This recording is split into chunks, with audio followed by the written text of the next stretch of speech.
శ్రీ సాయి సచ్చరిత్రం 4వ అధ్యాయం. యోగీశ్వరుల కర్తవ్యము, పవిత్ర షిరిడీ క్షేత్రము, సాయిబాబా యొక్క రూపురేఖలు, గౌలిబువా గారి వాక్కు, విఠల దర్శనము, క్షీరసాగరుని కథ, దాసగర ప్రయాగ స్నానము, సాయిబాబా యువని సంభవము, షిరిడీకి వారి మొదటి రాక, 3 బసలు, యోగేశ్వరుల కర్తవ్యం. భగవద్గీత 4వ 7, 8 శ్లోకములందు శ్రీకృష్ణ పరమాత్ముడు ఇట్లు సెలవిచ్చియున్నారు: ధర్మము నశించునప్పుడు, అధర్మము వృద్ధి పొందునప్పుడు నేను అవతరించదను. సన్మార్గులను రక్షించుటకు, దుర్మార్గులను శిక్షించుటకు, ధర్మస్థాపన కొరకు యుగ యుగములందు అవతరించదను. ఇది భగవంతుని కర్తవ్య కర్మ. భగవంతుని ప్రతినిధులకు యోగులు, సన్యాసులు అవసరం వచ్చినప్పుడల్లా అవతరించి ఆ కర్తవ్యమును నిర్వర్తించెదరు.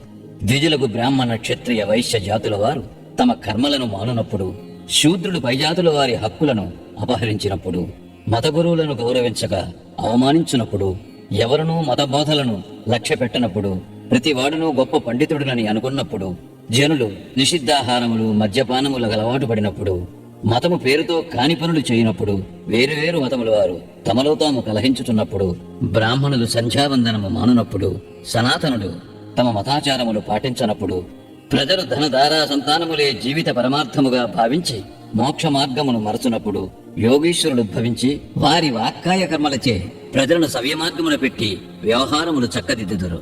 వారు దీపస్తంభముల వలె సహాయపడి మనము నడవవలసిన సన్మార్గమును, సత్ప్రవర్తనమును నిర్దేశించెదరు.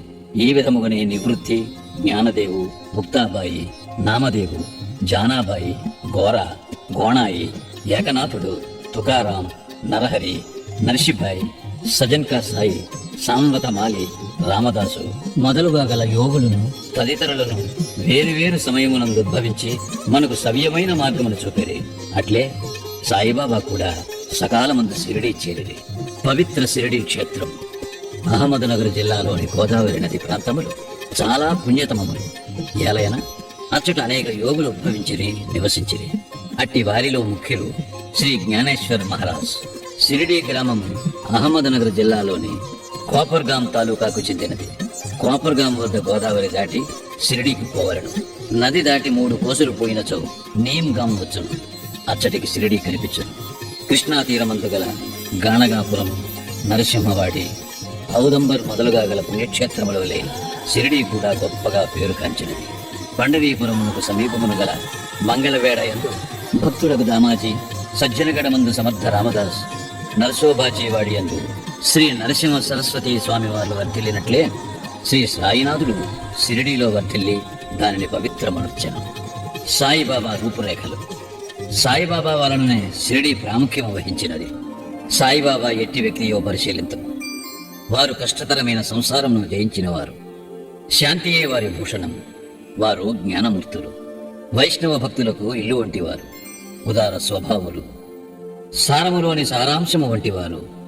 నశించు వస్తువులందు అభిమానము లేనివారు. ఎల్లప్పుడూ ఆత్మ సాక్షాత్కారమందే మునిగి ఉండేవారు. భూలోకమునందు గాని స్వర్గలోకమునందు గాని గల వస్తువుల యందు అభిమానము లేనివారు. వారి అంతరంగము అద్దము వలె స్వచ్ఛమైనది. వారి వాక్కుల నుండి అమృతము స్రవించుచుండెను. గొప్పవారు, భేదవారు వారికి సమానమే. వారు మానవమానాలను లెక్కించిన వారు కారు. అందరికీ వారు ప్రభువు. అందరితో కలిసిమెలిసి ఉండేవారు. ఆటలు గాంచిడేవారు, పాటలను విరుచుండేవారు. కాని సమాధి స్థితి నుండి మరలువారు కారు. ఎల్లప్పుడూ అల్లా నామము ఉచ్చరించుచుండేవారు. ప్రపంచమంతా మేలుకొనున్నప్పుడు వారు యోగనిద్ర ఎందుండేవారు. లోకము నిద్రించినప్పుడు వారు మెలకువతో నుండేవారు. వారి అంతరంగము లోతైన సముద్రము వలె ప్రశాంతము. వారి ఆశ్రమము, వారి చర్యలు ఇదమిద్దముగా నిశ్చయించుటకు వీలు కానివి. ఒకచోటనే కూర్చుండి ఉన్నప్పటికీ ప్రపంచమందు జరుగు సంగతులన్నీ వారికి తెలియను. వారి దర్బారు ఘనమైనది. నిత్యము 100 కొలది కథలు చెప్పునప్పటికీ మౌనము తప్పిడేవారు కారు. ఎల్లప్పుడూ మసీదు గోడకు ఆనుకుని నిలుచువారు. లేదా ఉదయము, మధ్యాహ్నము, సాయంత్రము లెండి తోట వైపు గాని చావడి వైపు గాని పచారులు చేయుచుండేవారు. ఎల్లప్పుడూ ఆత్మధ్యానమునందే మునిగి ఉండేవారు. సిద్ధపురుషుడైనప్పటికీ సాధకుని వలె నటించువారు. అనుకో నమ్రత కలిగి అహంకారము లేక అందరినీ ఆనందింపచేయువారు. అట్టివారు సాయిబాబా. షిరిడీ నేల వారి పాదస్పర్శచే గొప్ప ప్రాముఖ్యము పొందినది. జ్ఞానేశ్వర్ మహారాజ్ ఆనందని వృద్ధి చేసినట్లు ఏకనాథుడు పైఠానును వృద్ధి చేసినట్లు శ్రీ సాయిబాబా షిరిడీని వృద్ధి చేశాను. షిరిడీలోని గడ్డి రాళ్లు పుణ్యము చేసుకున్నవి. ఏలయన బాబా పవిత్ర పాదములను ముద్దు పెట్టుకుని వారి పాదధూళి తలపైన వేసుకునగలిగినవి. షిరిడి మా వంటి భక్తులకు పండరీపురము, జగన్నాథము, ద్వారక, కాశీ, రామేశ్వరము, బదరీకేదార్, నాసిక్, త్రయంబకేశ్వరము, ఉజ్జయిని, మహాబలేశ్వరము, గోకర్ణముల వంటిదైనది. షిరిడి సాయిబాబా స్పర్శయే మాకు వేదపారాయణ తంత్రము. అది మాకు సంసార బంధముల సన్నగిల చేసి ఆత్మ సాక్షాత్కారమును సులభ సాధ్యము చేయను. శ్రీ సాయి దర్శనమే మాకు యోగ సాధనముగా నుండెను. వారితో సంభాషణ మా పాపమును తొలగించుచుండెను. త్రివేణి ప్రయాగల స్నానఫలము వారి పాదసేవలనే కలుగుచుండెడిది. వారి పాదోదకము మా కోరికలను నశింపు చేయుచుండెడిది. వారి ఆజ్ఞ మాకు వేదవాకుగా నుండెడిది. వారి ఊదీ ప్రసాదం మమ్ము పావనము చేయుచుండెను. వారు మా పాలిట శ్రీకృష్ణుడిగా, శ్రీరాముడుగా నుండి ఉపశమనము కలుగు చేయుచుండెరి. వారు మాకు పరబ్రహ్మ స్వరూపమే. వారు ద్వంద్వాతీతులు. నిరుత్సాహము గాని ఉల్లాసము గాని ఎరుగరు. వారు ఎల్లప్పుడూ సచితానంద స్వరూపులుగా నుండేవారు. షిరిడి వారి కేంద్రమైనను వారి లీలలు పంజాబు, కలకత్తా, ఉత్తర హిందూస్థానము, గుజరాత్, దక్కను, కన్నడ దేశములలో చూపుచుండేది. ఇట్లు వారి కీర్తి దూరదేశములకు వ్యాపింపగా భక్తులన్ని దేశముల నుండి షిరిడీ చేరి వారిని దర్శించి వారి ఆశీర్వాదమును పొందుచుండేది. వారి దర్శన మాత్రముననే భక్తుల మనములు వెంటనే శాంతి వహించుచుండేవి. పండరీపురమందు విఠల్ రకుమాయులను దర్శించినచో భక్తులకు కలిగడి ఆనందము షిరిడీలో దొరుకుచుండేది. ఇది అతిశయోక్తి కాదు. ఈ విషయమును గురించి భక్తుడొకడు చెప్పినది గమనింపుడు. గవలిబువ అభిప్రాయం. 95 సంవత్సరముల వయస్సు గల గవలిబువ అను వృద్ధ భక్తుడొకడు పండరీ యాత్ర ప్రతి సంవత్సరము చేయువాడు. 8 మాసములు పండరీపురమందు, మిగతా 4 మాసములు ఆషాఢము మొదలు కార్తీకము వరకు గంగానది ఒడ్డునను ఉండివాడు. సామాను మోయుటకు ఒక గాడిదను, తోడుగా ఒక శిష్యుని తీసుకుని పోవాడు. ప్రతి సంవత్సరము పండరీ యాత్ర చేసుకుని షిరిడి సాయిబాబా దర్శనమునకై వచ్చేవాడు. అతడు బాబాను మిగుల ప్రేమించువాడు. అతడు బాబా వైపు చూచుచూ ఇట్లా నెడవాడు: వీరు పండరీనాథుని అవతారమే. అనాథల కొరకు, బీదల కొరకు వెలసిన కారుణ్యమూర్తి. గౌలిబువ విఠోబాదేవుని ముసలి భక్తుడు. పండరీ యాత్ర ఎన్నిసార్లు చేశాను. వీరు సాయిబాబా పండరీనాథుని అవతారమని నిర్ధారణ పరిచరే. విఠలదేవుడు దర్శనమిచ్చుట. సాయిబాబాకు భగవన్నామస్మరణ యందును, సంకీర్తనమందును మిక్కిలి ప్రీతి. వారిప్పుడు అల్లా మాలిక్ అనగా అల్లాయే యజమాని అని అనుచుండెడివారు. 7 రాత్రింబగళ్ళు భగవన్నామస్మరణ చేయించుచుండెడివారు. దీనినే నామ సప్తాహమందరు. బాబా ఒకప్పుడు దాసగను మహారాజును నామ సప్తాహము చేయమనిరి. సప్తాహం ముగినాడు విఠల్ దర్శనము కలుగునని వాగ్దానమిచ్చినచో నామ సప్తాహమును సలిపెదనని దాసగను జవాబిచ్చాను. బాబా తన గుండెపై చేయి వేసి తప్పనిసరిగా దర్శనమిచ్చును. కాని భక్తుడు భక్తి ప్రేమలతో ఉండవలెను. డాకూర్నాథు యొక్క డాకూరు పట్టణము, విఠలు యొక్క పండరీపురము, శ్రీకృష్ణుని ద్వారకా పట్టణము ఇక్కడనే అనగా షిరిడీలోనే ఉన్నవి. ఎవరునూ ద్వారకకు పోవలసిన అవసరము లేదు. విఠలుడు ఇక్కడనే ఉన్నాడు. భక్తుడు భక్తి ప్రేమలతో కీర్తించున్నప్పుడు విఠలుడు ఇక్కడనే అవతరించును అని అనెను. సప్తాహము ముగిసిన పిమ్మట విఠలుడి క్రింది విధముగా దర్శనమిచ్చాను. స్నానానంతరము కాకాసాహేబు దీక్షితు ధ్యానములో మునిగినప్పుడు విఠలుడు వారికి కనిపించెను. కాకా మధ్యాహ్న హారతి కొరకు బాబా యొద్దకు పోగా తేట తెల్లముగా కాకాను బాబా ఇట్లడిగాను: విఠల్ పాటిని వచ్చినాడా? నీవు వానిని చూచితివా? వాడు మిక్కిలి పారుబోతు. వానిని దృఢముగా పట్టుకును. ఏమాత్రము అజాగ్రత్తగా ఉన్నను తప్పించుకొని పారిపోవును. ఇది ఉదయం జరిగను.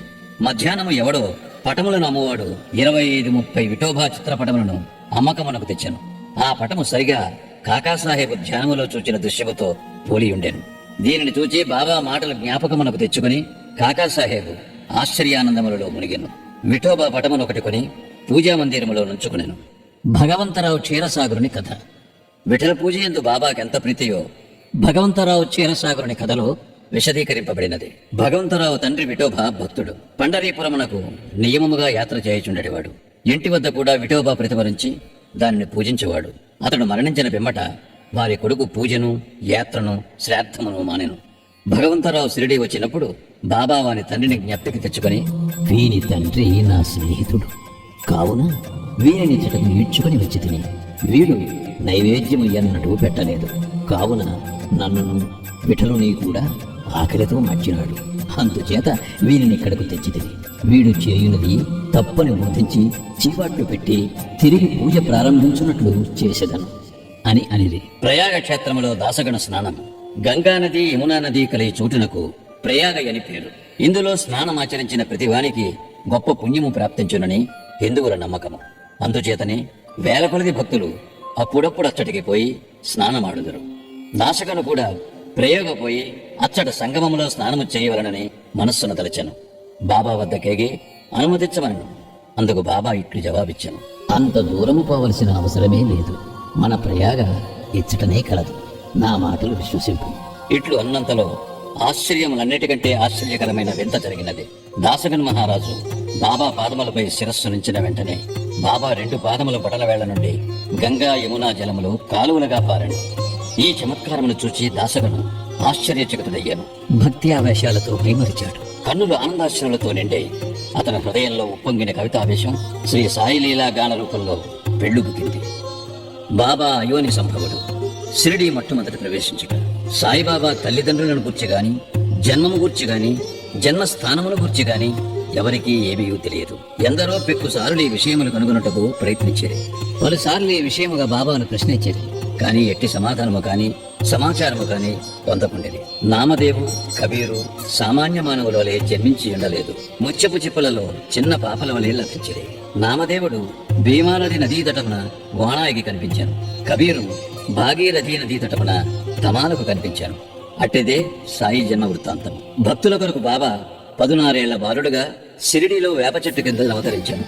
బాబా అప్పటికే బ్రహ్మజ్ఞానిగా కనిపించాను. బాబా స్వప్నావస్థ ఎందైనను ప్రపంచ వస్తువులను కాంక్షించేవారు కాదు. ఆయన మాయను తనిని ముక్తి బాబా పాదములను సేవించుచుండేది. నానా చోద్దారు తల్లి మిక్కిలి ముసలిది.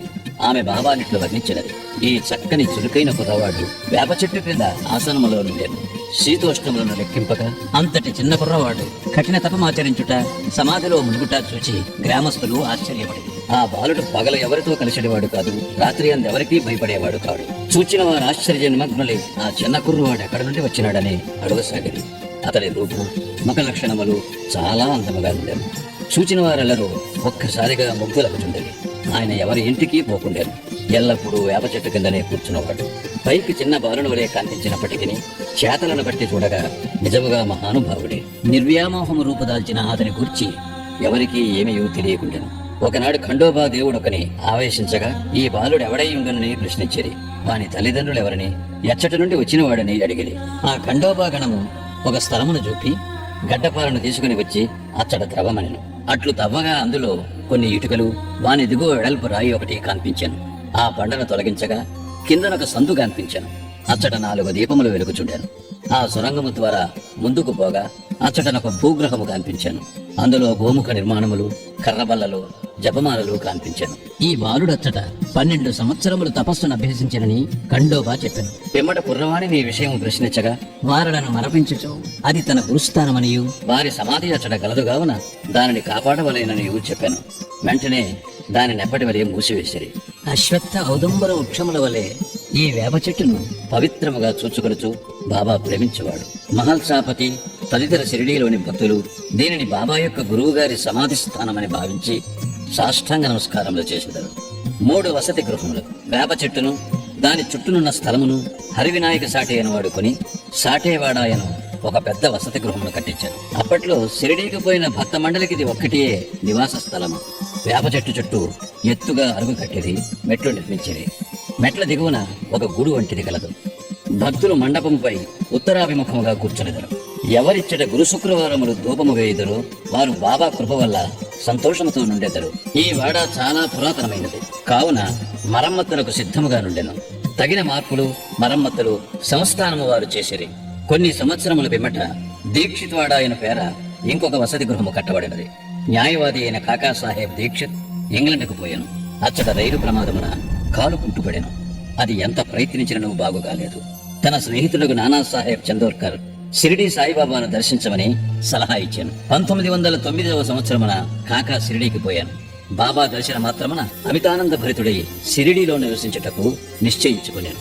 కాలు పుట్టితనము కన్నా తన మనస్సులోని కుంటితనమును తీసివేయమని బాబాను ప్రార్థించాను. తన కొరకును ఇతర భక్తులకును పనికి వచ్చినట్లు ఒక వాడాను నిర్మించాను. 10-12-1910 తారీఖున ఈ వాడా కట్టుటకు పునాది వేసిరి. ఆనాడే 2 ముఖ్యమైన సంఘటనలు జరిగాను. ఒకటి, దాదాసాహెబ్ కాపర్డేకు తన ఇంటికి పోవుటకు బాబా సమ్మతి దొరికాను. 2, చావడిలో సేజాహారతి ప్రారంభమయ్యాను.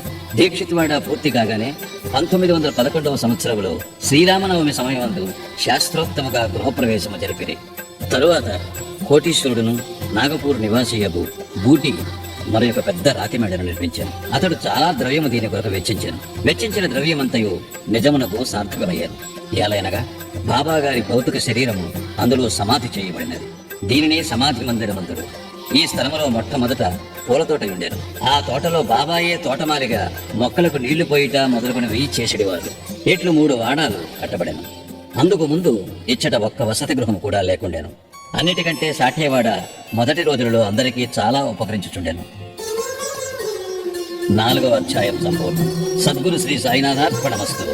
శుభం భవతు.